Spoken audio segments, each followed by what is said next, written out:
నమో బుద్ధాయ నమో బుద్ధాయ నమో బుద్ధాయ నమో బుద్ధాయ మహనీయులను స్మరించుకుంటూ కుమారి మాయావతి నాయకత్వం వర్ధిల్లాలని కోరుకుంటూ సోదరులారా, ఈరోజు నేను ఒక చారిత్రకమైనటువంటి ప్రదేశంలో ఉన్నాను.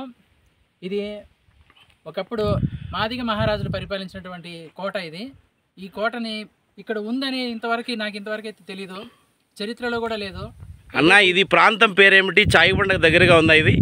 చాయిబండకి దగ్గరగా ఉంది. చాయిబండ ఏరియా. ఈ కోట పేరు ఏం పేరు? ఇది అక్కమల్ల కోట అంటారు, కోట, మాదిగ మహారాజుల కోట.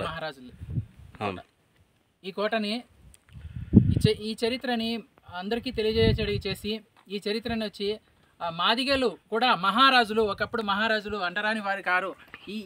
ఈ సంగతి ప్రతి ఒక్కరు కూడా గుర్తించి, మాదిగలందరూ కూడా మనం అంటరాని వాళ్ళమని చెప్పి వాళ్ళ మనసులో పెట్టుకొని వాళ్ళ కింద వీళ్ళ కింద పనిచేయడం మానేసి వాళ్ళంతకు వాళ్ళు స్వతంత్రంగా బతకాలని చెప్పనేసి వాళ్ళు ఈ చరిత్రను తెలుసుకొని, గత చరిత్రను ఒకసారి గుర్తు చేసుకొని ఇక్కడికి వచ్చి సందర్శించి మన వాళ్ళు ఇటువంటి ఇంత కట్టడాలు కట్టినారు, మన వాళ్ళు ఇంత పెద్ద కోటను ఏర్పాటు చేసుకున్నారు.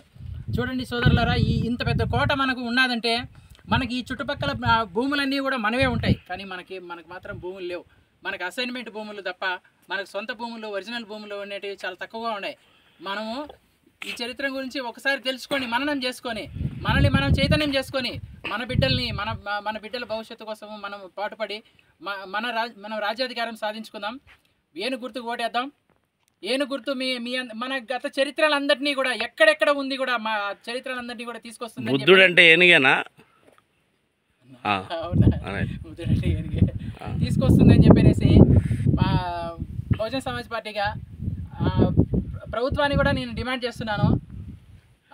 దీన్ని గుర్తించి పర్యాటక ప్రాంతంగా 10 మందికి కూడా ప్రజలందరికీ కూడా తెలియజేసి పర్యాటక ప్రాంతంగా దీన్ని అభివృద్ధి చేయాలని చెప్పని, దీనికోసం ప్రత్యేకమైన నిధులు కేటాయించాలని చెప్పనేసి బహుజన సమాజ్ పార్టీగా నేను రాయచోటి అసెంబ్లీ ఇన్ఛార్జి, నా పేరు నాగార్జున, నేను డిమాండ్ చేస్తున్నాను. జై భీమ్. జై భీమ్. జై భీమ్.